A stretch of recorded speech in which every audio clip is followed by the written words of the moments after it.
গরুর মাংস তো অনেকভাবে খেয়েছেন, কিন্তু কাঁচা কাঁঠাল দিয়ে এই স্পেশাল রেসিপিটা ট্রাই করেছেন কখনো?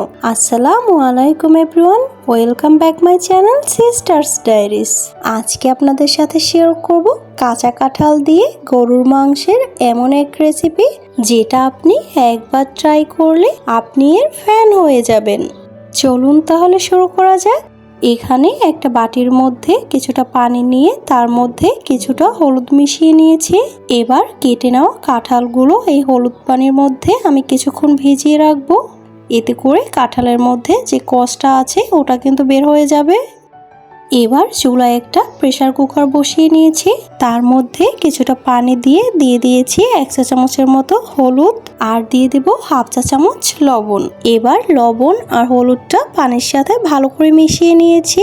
এই পর্যায়ে ভিজিয়ে রাখা কাঁচা কাঁঠালগুলো প্রেসার কুকারের মধ্যে দিয়ে দেব। প্রেসার কুকারের ঢাকনাটা বন্ধ করে কাঁঠালটাকে 2 থেকে 3 মিনিটের মতো সেদ্ধ করে নেব। 2-3 মিনিট পরে কাঁঠালটা সেদ্ধ করে নেওয়া হয়ে গিয়েছে। এই পর্যায়ে এটার পানিটা ঝরিয়ে নেব। এবার চুলায় একটা প্যানে কিছুটা সাদা তেল দিয়ে নিয়েছি। এর মধ্যে কাঁঠালটাকে হালকা একটু গোল্ডেন ব্রাউন কালার করে ভেজে নেব। কাঁঠালটা ভেজে নেওয়া হয়ে গিয়েছে। এ পর্যায়ে এটাকে চুলা থেকে তুলে নেব। চুলায় আবার একটা প্রেসার কুকার বসিয়ে তার মধ্যে কিছুটা সাদা তেল দিয়ে দিয়েছি 4-5টা তেজপাতা আর কিছু দারুচিনি, আর দিয়ে দেব বেশ কিছুটা পেঁয়াজ কুচি। এবার হালকা একটু ভেজে নিয়ে দিয়ে দিচ্ছি 1 চা চামচ পরিমাণে রসুন বাটা আর 1 চা চামচ পরিমাণে কাঁচা জিরা বাটা।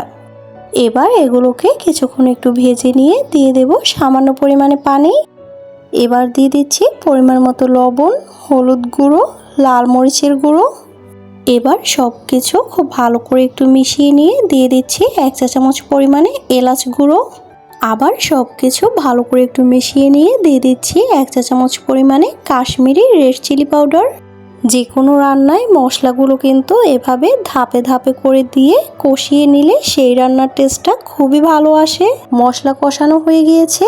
এবার দিয়ে দিচ্ছি কেটে ধুয়ে পরিষ্কার করে নেওয়া গরুর মাংস। মাংসটাকে নেড়ে চেড়ে মশলার সাথে খুব ভালো করে মিশিয়ে নেব। এবার মাংসটাকে বেশ কিছুক্ষণ সময় নিয়ে কষিয়ে নেব। মাংসটা কিন্তু যত বেশি সময় নিয়ে আপনি কষাবেন এটার টেস্ট কিন্তু তত ভালো হবে। তাই অবশ্যই ধৈর্য ধরে বেশ কিছুক্ষণ সময় নিয়ে তারপরে মাংসটা কষিয়ে নিতে হবে। মাংসের মধ্যে পানিটা শুকিয়ে তেলটা যখন এরকম আলাদা হয়ে যাবে, এই পর্যায়ে দিয়ে দেব আদা বাটা 1 চা চামচ।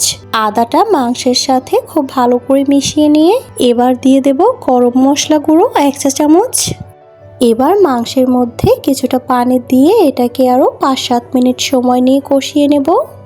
মাংসটা কষানো হয়ে গিয়েছে। এবার এর মধ্যে সেদ্ধ করে নেওয়া কাঁঠালগুলো দিয়ে দেব। এবার মাংসের সাথে কাঁঠালগুলোকেও আরও 2-3 মিনিট সময় নিয়ে কষিয়ে নেব। এ পর্যায়ে পরিমাণ মতো পানি দিয়ে একটু নাড়াচাড়া করে নিয়ে এটাকে সেদ্ধ হওয়া পর্যন্ত অপেক্ষা করব। এই যে কাঁচা কাঁঠাল দিয়ে গরুর মাংস রান্নাটা কিন্তু একদম হয়ে গিয়েছে। রুটি, পরোটা কিংবা গরম ভাত সব কিছুর সাথে কিন্তু এটা জমে যায় দারুণ। তাই একবার হলেও কিন্তু এটা ট্রাই করতে ভুলবেন না। আর প্রতিনিয়ত এরকম মজার মজার রেসিপি পেতে আজই চ্যানেলটি সাবস্ক্রাইব করে যুক্ত হয়ে যান সিস্টার্স ডায়েরিজের সাথে। আজকের মতো এ পর্যন্ত, আল্লাহ হাফেজ।